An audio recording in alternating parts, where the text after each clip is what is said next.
is it? Fake chicken Oh, yum. with an added egg.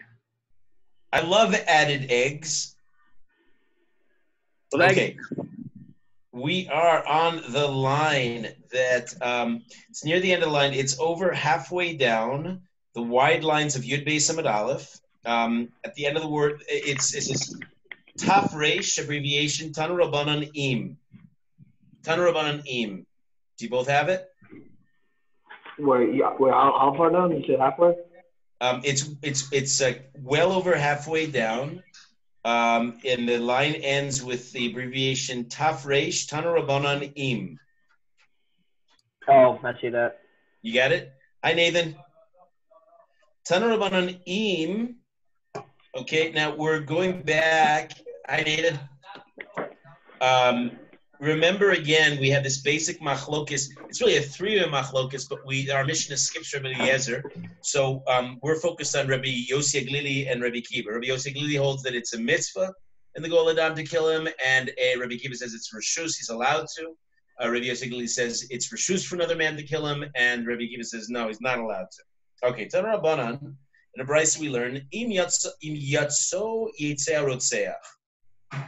So the verse says, the pasuk says that the killer will go out of he's going out of not only the city of refuge, but the border. Remember we said it's the border that, if he oversteps the bounds, that's when the Gol Adam can kill him. Ainli ela b'mezid. I only know that if the Rotseach goes out intentionally, fully knowing the implications of what he's doing, that the Gol Adam can kill him. I sometimes picture it like he's like kind of doing shtick a little bit. He's like testing the borders, like, see if you can catch me now kind of thing, going in and out. So if he does that and he's playing around, the Gol Adam can kill him when he's not inside the borders. B'shogeg minaim, how do we know that if he goes outside unwittingly, unintentionally, that the Gol Adam can also kill him? The verse says again, im yatso yetzei, if he goes out.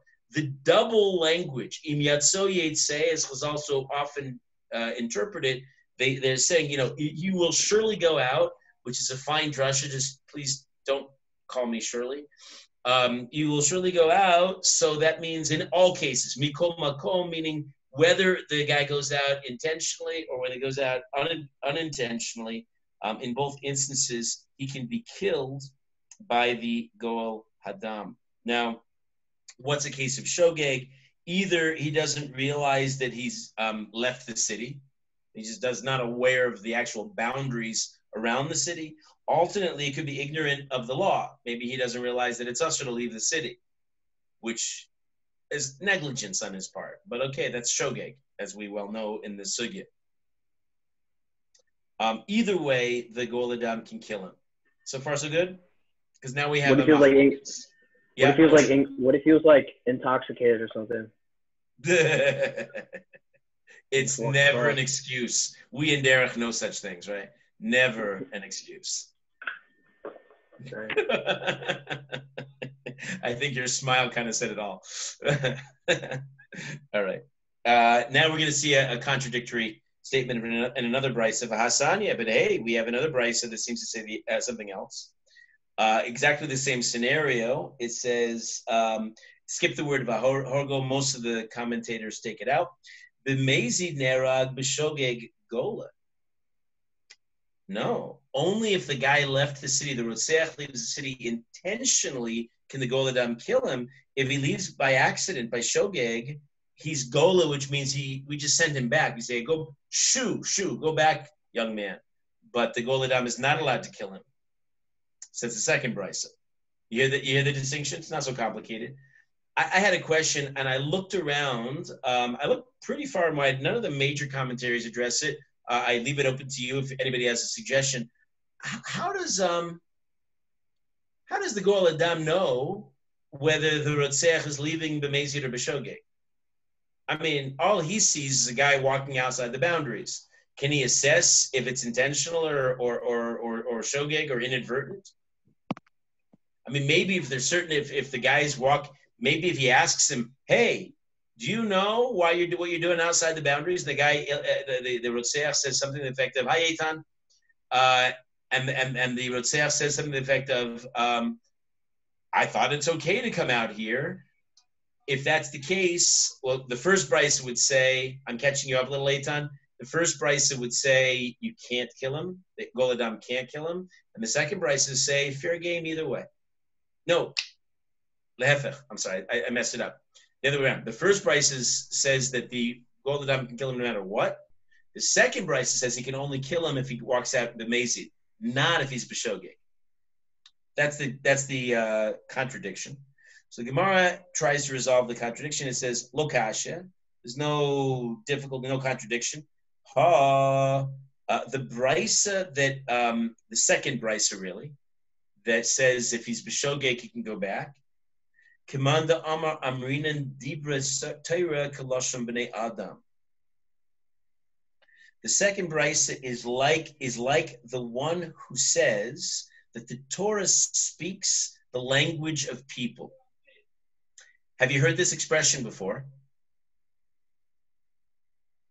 It's an important expression. It comes up a lot in the Gemara. Dibra Torah Kalashim B'nei Adam. The Torah speaks the way people speak, by which, in this case, when it says Yatso Yetzei, it means the double expression. Don't interpret that too much.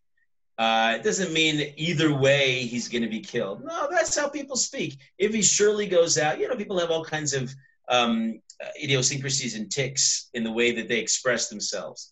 But this one doesn't interpret that verse like the first brisa does. And so he says, no, it's only when he goes out, the Mazid, is he fair game for the Gol Adam, not if he goes out B'shogeg. So then again, Kamanda Amar Amrin and Dibra Torah Kalashim B'nei Adam. He's like the one who says that the Torah is speaking like the normal way, and that's why if he goes out B'shogeg, he doesn't get killed. But the other brisa, the first brisa, says that either way he can get killed. What's that? Sorry, what's come on again? I forgot. Like the one who says that the Torah speaks the way people speak. Dibra Torah Come on means like one, like the one who says. Like one? Okay. And now further down it says, this other brisa, which is really the first brisa, who says the goal that Adam can kill him either way. Kimanda Amar Lo Amrin Dibra Torah Kalashim B'nei Adam. He's like the one who holds that we don't say that the Torah speaks the language of the people, and therefore you can indeed expound on the term Im Yatso Yetzei. You can go out either way. Goes out B'mezi, goes out B'shogeg, kill him. Either way you have it. That concept that the Torah speaks how we understand or speak. That's like not like a disagreement whether that concept is free. Right. That in itself is a disagreement. Can we interpret the Torah when the Torah has a key phrase like this? Right. The Torah says Im Yatso Yetzei. All right. That's a key phrase. Can you interpret that? Well, you can if it's cries out darsheni, as Rashi says. If it cries out, this needs explanation, then you can interpret it, and that's what the first brisa does. Excuse me. So it doesn't speak the way people speak, but if you interpret it like the second brisa, that that's just the way people speak, and don't read too much into it. People sometimes use a double phrase. It doesn't mean anything. Therefore, there's only one idea that Gol Adam only kill him when he goes out intentionally. So we've explained the different views of the brisa. Amar Abaya. Now Abaya comes along, and he has a different take on all this. He thinks that the second brisa makes more sense. That he can only kill him if he's b'mezid, not b'shogeg. And he says, Mistabra, it makes sense. Kamanda Amar Dibra Torah Kalashim B'nei Adam. Like the second brisa that says the Torah is just saying the way people speak, but it's not a double expression. You can't interpret both things. Shaloye is sofo chamer mitchilaso. Because, and now Abaya very interestingly says, the Rotseach, this guy, his end shouldn't be more strict than his beginning. Shalo sofo chamer mitchilaso. that it shouldn't be that his end, sofo, chamor, is more strict, mitchilaso, than his beginning. Because when he first killed, after all, I mean, the whole setup, Abai is arguing quite persuasively, I think, the whole setup of this sugya is when he kills B'mezid, he gets killed. And when he kills B'shogeg, he goes to their miklat. So it makes it so fitting, Mida Keneged Mida, measure for measure, that if he steps outside the miklat, well, if he does that intentionally, he gets killed. And if he does it by accident, he goes back to their miklat. Perfect matchup. He says, I like the second Bryson. Again, just like his beginning, intentionally, if he's killed, if he killed intentionally, he's killed. B'mezid nerag, b'shogeg gola, whereas he killed inadvertently, he gets golas. Afsofo, so to his end, b'mezid, if he oversteps the boundaries intentionally, nerag, he should be killed. B'shogeg gola, but if he does it inadvertently, then he gets golas, and that's what he says. The Gemara goes on. Tani Chada. Is that a kal v'chomer? No. Kal v'chomer says if this milder thing is true, then this more severe things should certainly be true. Mm-hmm. So it's just this is simply like logic. Comparison. He's just saying, look, the whole setup of the Rotzeach b'shogeg is if he kills b'mezid, we kill him. If he gets shogeg, he goes to their miklat. So it really is fitting to say that the halacha would be parallel, that if he oversteps the boundaries of their miklat, intentionally he should be killed, and accidentally he should go back. Is that called a hekesh comparison? No, because it's not a derivation, even though conceptually you're right. It is like a comparison. But a hekesh is used to actually derive some halacha. Here, Abai is just saying why he prefers the second brisa. He says it's just more logical this way. Tani Chada, the Gemara goes on. We have one brisa that teaches the following idea: Av shaharag. If a father kills, and it's going to be clear, it doesn't say it in the brisa, but it's clear. The father kills the son. Chas v'shalom lo aleinu. Av shaharag. If a father kills and he kills his own son. B'no naselo gol adam. Another son can become for him the gol adam. The other son can kill the father. Closest of kin, he can kill his brother's murderer. He can kill the father. That's one brisa. V'sanya idach is another brisa. Ein b'no naselo gol adam. No way, no how. Right? The other son, the brother, surviving brother, can't be gol adam. Can't kill his own father. Two brises. So far, so good. It's interesting material, no? I mean, it is like some of the most interesting Gemara that's out there. And again, if you want to get into it, the commentary, so many directions you can go with all these discussions. And what's the father doing, killing his son? Okay. And what's the brother wanting to avenge his own dead brother by killing his father? I mean, you know, if you know people like this, don't know if you can. They may be in need of family therapy, and you could give them my card. I mean, that's like the origin story ever. What's that, Eitan? That's like every comic origin story ever. Messed up family thing. This is a family with some dysfunction going on. Okay. What seems to be the contradiction between these two brises? Lema, interesting possible suggestion. Lema ha Rabbi Yossi Galili, the ha Rabbi Akiva. Such an interesting possibility. We're going to reject it in a moment, but consider. Let's say the one that says that the son could kill the brother, could kill the father to avenge the brother's blood. That's like Rabbi Yossi Galili. I mean, after all, Rabbi Yossi Galili does hold that it's a mitzvah for the Gol Adam to kill the Rotzeach. And if that's true, that overrides other considerations, you know, like the consideration that a son is not allowed to hurt his father.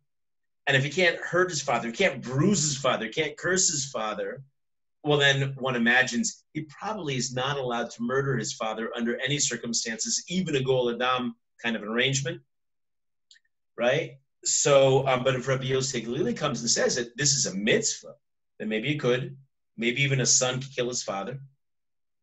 And the other brisa that says, no way, maybe that's like Rabbi Akiva, who says there's no mitzvah, there's a reshus.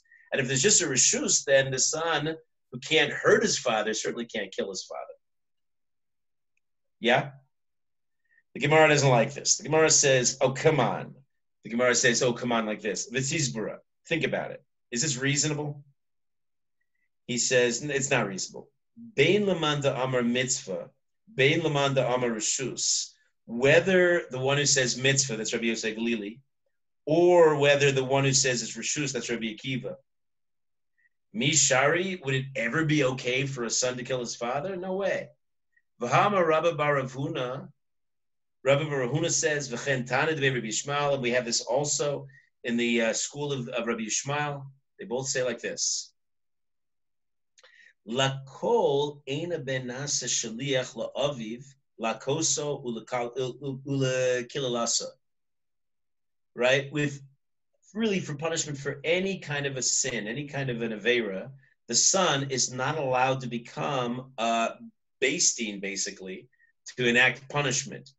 Right? He can't be on a court that administers lashes, that gives him Makkos, or sometimes they utter a curse against a person. A son can't be privy to that, can't be any part of that. There's a direct Isurim Deraisa. In fact, somebody who strikes his father intentionally is Chayav Misa. One who curses his father intentionally is Chayav Misa. That's why doctors shouldn't operate on their son, on their fathers or mothers. Because even if they're doing it to save their lives, but they're going to make an incision, that's going to be a big problem. They're getting another doctor to do the operation. Unless nobody's around, then it's Pikuach Nefesh. Yeah,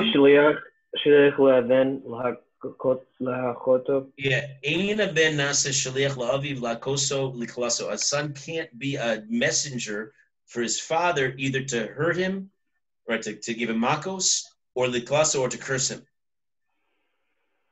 There's one exception, interesting exception, chutz mi mesis, except for the case of a mesis. If the father does the grievous sin, not only does he worship Odazara, but he causes others to serve idolatry. Mesis umediach, somebody who instigates others to serve idolatry. Anybody can go at that person. Even a son can kill his father, as the exception to the rule. Shahari Amra Torah, the Torah itself says, Lo sachmo v'lo sachasela. By the mesis, by the guy who's inciting for idolatry, the Torah says explicitly, don't show him any pity, and don't cover up for him. Right? But otherwise, we see that even somebody who's doing a mitzvah, as Rabbi Yosef Galili would have it, can't kill his father if he's the Gol Adam. Right? So we have to figure out another teirutz somehow, and we'll do as follows. Elul Kasha, we're almost done. Let's round it out and get to the mission tonight. Elul Kasha, no. Even though we didn't like our original explanation, but we say really there's no problem. Ha bivno, in the brisa that forbids the son, that's the second brisa that says the son can't kill the father. That's referring to the actual son. And like we basically said this whole time, he's not allowed to kill his own father. When does the brisa say he could kill him? The ha b'ven b'no, the brisa that allows the son to kill, to be the Gol Adam, to avenge the death, that's referring to the grandson. That's the grandson. How do you read the grandson into the story? When it says his son, it's referring to the son of the murderer. Meaning, in other words, the grandson of his son is the son of the Gol Adam. It's the Gol Adam's son that could kill his own grandfather, not the actual brother, though. And that, he's fair grounds, and interesting, there's a whole discussion about grandsons. Is there an obligation for grandson to give kibud to be kavod to his grandparents? The basic view is that there is some D'Rabbanan obligation, a looser obligation, but there is an actual opinion that there's no obligation of kavod with regards to one's grandparents. And certainly in this case, a person in this case could be a blood avenger, could be a Goel Adam and kill his grandfather if the circumstances line up. That'd be Rabbi, a great movie. Rabbi, so this is like goes back to like the 7 closest like people that you say like cottage for, like your spouse. No. Interestingly, this we just broadened that. Good question. No, the 7 don't include a grandchild. Grandchildren don't mourn the grandparents when they die. This we just extended it, and we're going to see the Goel Adam actually predominantly is the 7, but it could be any closest of kin. I think we said this idea. It could be anybody who's in line, and this is a discussion in the poskim too, in the nachalos, in inheritance law. Could be a cousin, could be somebody who's distant if there's nobody else closer of kin. Wait, what about if a woman is killed? Is there Goel Adam as well, or Sure. Yeah. But only men can then become Goel Adam. Women are part of this discussion too. But only a woman can be Goel Adam. Tomorrow night, the Mishnah. Women can be any part. She could be the murderee, the murderer, or the Goel Adam.